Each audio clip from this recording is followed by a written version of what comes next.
So yeah, the Midian Leadership Project is a nonprofit based in Charleston, West Virginia.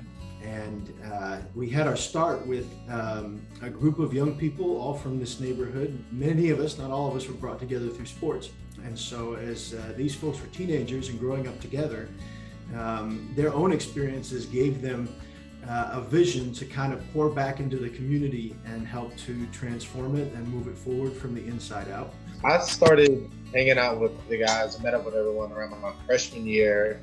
That's when I came together with everyone from Capital High School football. There was just one large group of friends that was always together. They was doing everything together. Where you see one, you would see multiple other ones. It was a different relationship than the usual that I was used to seeing. Then once we all got together and I met up with Jeff as well, I seen that Jeff was a guy that was truly, genuinely wanting to help out the community and saw the best in us, and then that also made us see the best in each other. My vision, I think, for our building is to be in the missing piece for any kid in our community. You can find that at our building.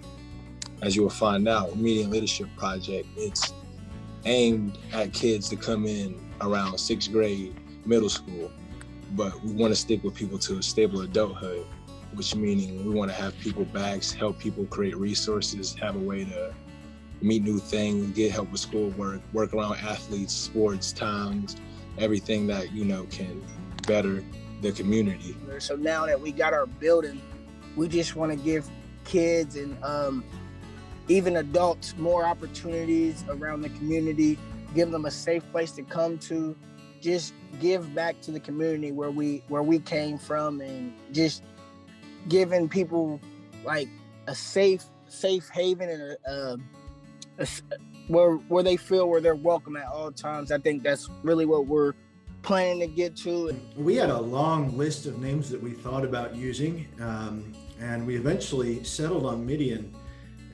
because it's a part of the story of Moses. They tried to kill him when he was young. He was from a group of people who was oppressed. As time went on, he was discovering who he was, and he made some mistakes. He pushed somebody off a wall, and he ran away to Midian.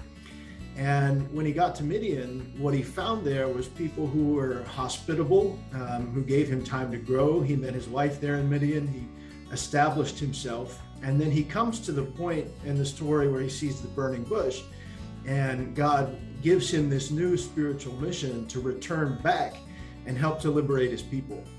And so we're trying to be that life stage where when we meet people, they may not fully know who they are yet. They're still growing into themselves, and a lot of times have made mistakes along the way.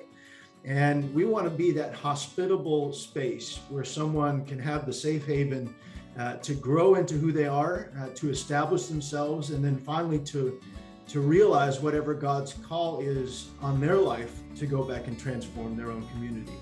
And not only that, but it's ran by people that were like Moses, that were going through rough times, and God stopped us in our tracks. Not only did he stop us, but he turned us and sent us back the other way for us to give back to our people, because that's what a lot of our calling is, to make our community whole again.